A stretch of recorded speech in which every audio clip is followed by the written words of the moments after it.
My name is Precious, and this is Ngazi Graham, and I'm going to interview her today. This is her consent to be interviewed, and it reads I, Ngazi Graham, agree to be interviewed by Precious Lee, who is attending the School of Psychology and Counseling at Regent University. I understand that I will participate in videotape counseling related interviews, and that the student's instructor and teaching assistant will review the sessions as part of the learning and feedback process.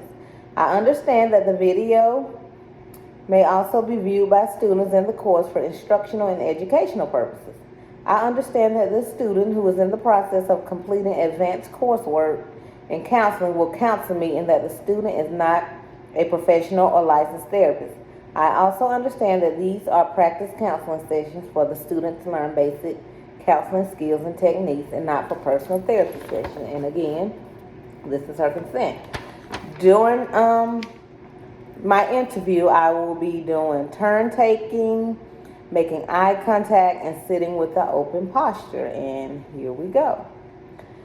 What brings you into, well, first of all, good afternoon. Good afternoon. And what brings you in today? I just want to talk about some things.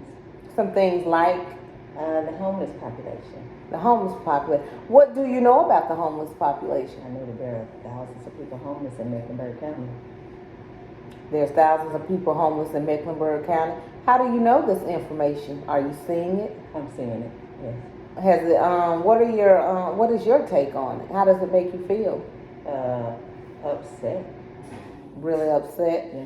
because you see so many homeless people. Do you think the city of Charlotte, because Charlotte only has one county, which is Mecklenburg, so do you think the city of Charlotte is handling the problem, or do you think it's just going out of hand? I think they could do better. I feel like they're building $1 million condos and putting in railroad tracks and building these high-end apartments, but they're not getting anywhere for these homeless to go. And I feel like they have a homeless men's shelter, and they have other shelters, but you can't get into those shelters till 5 o'clock in the evening. And what do all they required to be in those shelters, and how long can they stay? I mean, they can stay like just for a day, and then they have to gather their things and go, but they can't check in till 5. And I feel like they should afford the earliest, and I feel like they should be able to come in early, especially in the winter months. It's 18 degrees outside in the morning. So what do you assume that they do all day while they're out of the shelter? Do some of them work? I mean, are you aware of some of them working? As far as the news is saying, a lot of them work that are living in tents. They now have a place called Tent City, and they're all behind 7785 by the homeless shelter behind North Tryon. It's covered. And some of them do work, but a lot of them don't. And a lot of them are looking for work, but they don't have home addresses to give them work. So, in the cities, like, they don't want them in the tents, they want them in the shelters, but then, they have to switch days, and then some of them have kids, and it's women out there with kids in shelters. And something just needs to be done. It's just getting outrageous. Because, ever since the pandemic hit, more and more people lost their jobs. So more and more people are in tents. And I could have easily been one of those people. So I just think some stuff needs to be done, especially in the winter months. Nobody needs to be on the street in the freezing rain, cold sleet. Nobody. Yeah.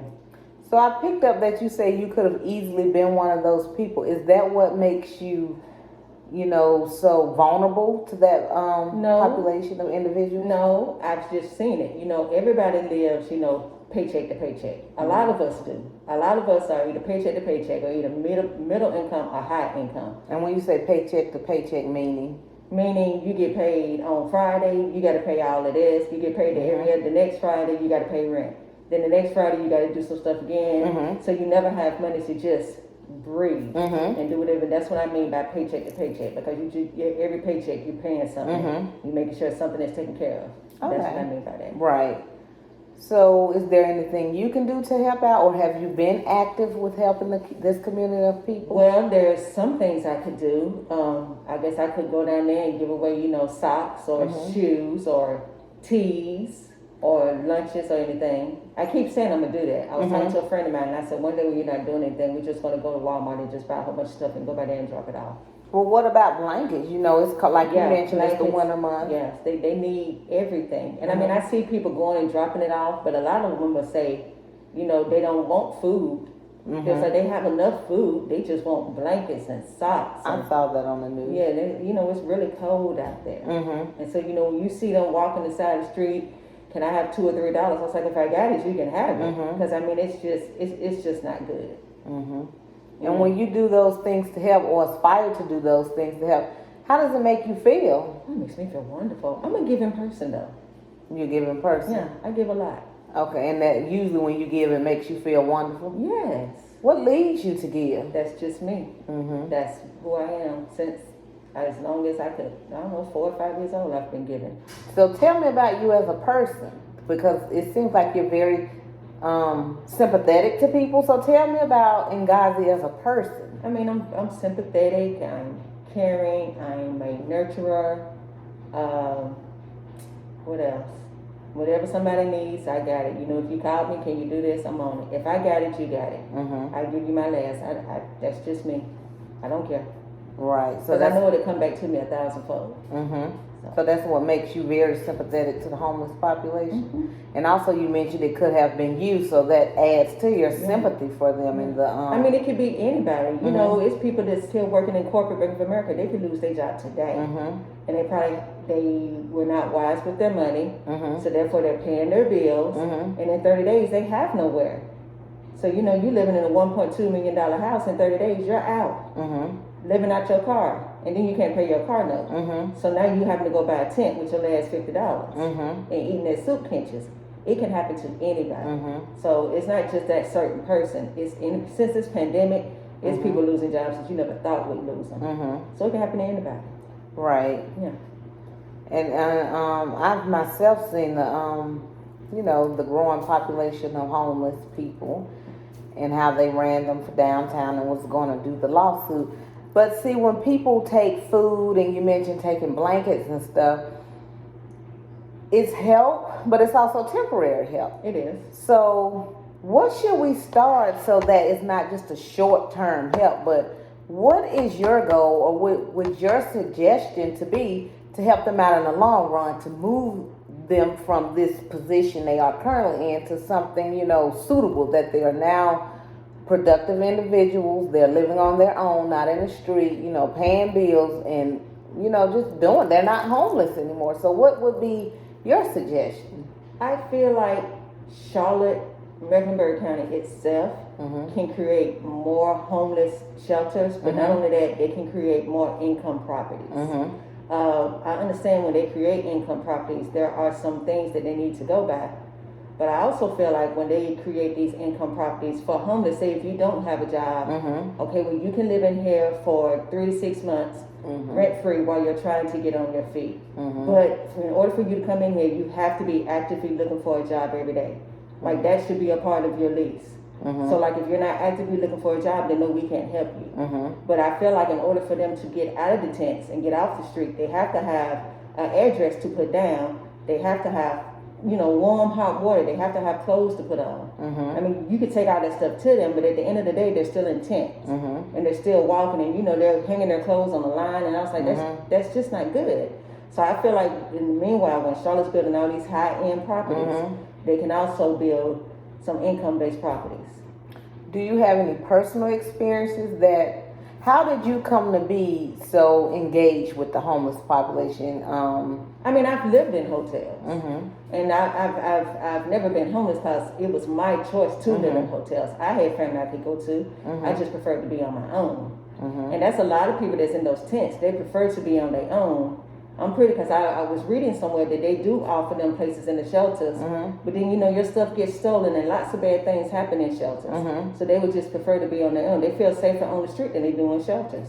That's interesting. And it is sad, but it happens like that. I mean, if it was me and I had a child and I'm in a shelter, I'm thinking at night, okay, I gotta hold my baby real close. I gotta hold my little pennies together. I gotta hold all my bags, and then I gotta get up at 6 o'clock in the morning and get out in the freezing cold. So it's a lot, and I feel like Mecklenburg County could truly do better with putting up more income-based or just more funding, period, for the homeless people. So once they do that, do you think it's getting to the root of the problem, or is it, again, a temporary fix? I think it would probably get to the root of the problem. Mhm. Like we have so many abandoned buildings here that Mhm. closed due to pandemic. Mhm. I mean, you could just open up one of those buildings, Mhm. put some cots in there, Mhm. get some blankets in there, and get a soup kitchen going. Mhm. And at least they're there, they're warm. Mhm. Have security in there so that the people will feel safe. Mhm. But there's so many empty buildings in Charlotte right now that you can get 5 or 6 buildings, with a whole bunch of different rooms in them, Mhm. and just start that. That's Mhm. temporary enough, so that they won't be wet and cold Mhm. or hot. Yeah. As I'm sitting here talking to you, I see when you talk, your eyes are moving. So like this is something you deeply, deeply care about. I do. Right. Yeah. Right. Yeah. So as far as gender, do you see more homeless out there or more women? And why do you think it's so? Which gender do you see I more? see both. Mhm. I see both. I guess what really bothers me is that I see women with kids, Mhm. or I see the woman and the man with kids, like newborn babies, and I was like, this is no place Mhm. for your children to be. Mhm. Like it's dangerous out here. Mhm. And I see every kind. I see it all the time. Mhm. So if they do go get help, or if you go out there to help them, what would you learn from that? What would you take from that? I mean, to always be kind. Mhm. Never judge a book by its color. Mhm. Because they're living in the tents, but half of them had homes before they got in the tents. Mhm. They just fell on hard times and they couldn't pay bills and they were evicted. Mhm. And I feel like if you're, in the spite of the pandemic especially, Mhm. I feel like if you're evicting me because I lost my job Mhm. and my unemployment is enough, I feel like you still shouldn't evict me. Mhm. I understand landlords have bills to pay, but I understand like you're evicting a family with kids. I just recently saw a family on the news that they just evicted them, and she had like 3 kids and her husband, and they was like, where we gonna go? I guess we'll stay in our car. And they was like, we can't get into a shelter because it's too late. Mhm. I mean, that's just not good. So you think the pandemic and homelessness, of course, people have been out of work and all Yes. that stuff. So Yes. how much does homelessness, or for people who have been homeless way before the pandemic, how much do you think the current pandemic correlates with people who have been homeless? Like, do you feel it makes it better for them or worse for them? I feel like it makes it better at some parts Mhm. because now you have some people opening up doors kind of more, Mhm. but then I feel like it still makes it worse for them because like I said, a lot of them feel safe in their own space, Mhm. so a lot of them won't take the open hands or the Right. helping hands. Well, do you think, like, far as I know some people have drug problems that have Yeah, they left do. to homelessness, loss of job. They do. What about a mental illness? Do that. What do you know about mental illness and homelessness?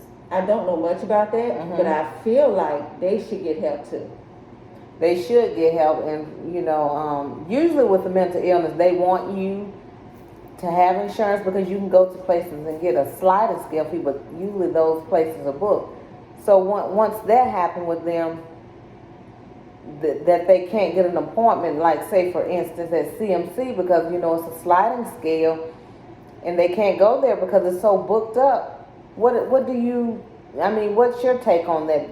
Does it make it harder for them in the streets? It does make it harder for them in the streets because I understand the sliding scale program, and I've been through that myself Mhm. with my income. Mhm. But I also feel like we should have places that it doesn't have sliding scale, but you Mhm. should just be able to show up. Hey, I have no money. It's okay. It's free today. Just come in and let us check you out. Mhm. We're going to give you this to get you on your way. Because a lot of the homeless population is mentally ill. And a Mhm. lot of the homeless population is on drugs. Mhm. And then a lot of them are just everyday people trying to make Mhm. it back and forth to work.